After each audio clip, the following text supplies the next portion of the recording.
কারো বিরুদ্ধে অভিযোগ থাকলেও কোনোভাবেই প্রতিষ্ঠান ঘেরাও বা সহিংস আচরণ না করতে সতর্ক করেছে স্বরাষ্ট্র মন্ত্রণালয়।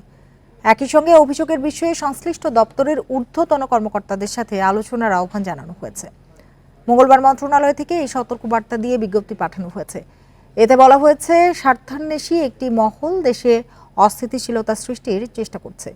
তারা নিজের হাতে আইন তুলে নেওয়া প্রতিষ্ঠান ঘেরাও, জোর করে পদত্যাগ, বেআইনি তল্লাশি, লুটপাট ও চাঁদাবাজি করছে।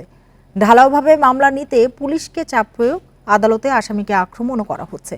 স্বরাষ্ট্র মন্ত্রণালয়ের বিজ্ঞপ্তিতে আশ্বস্ত করে বলা হয়, মামলা হওয়া মানে যত্রতত্র গ্রেপ্তার নয়।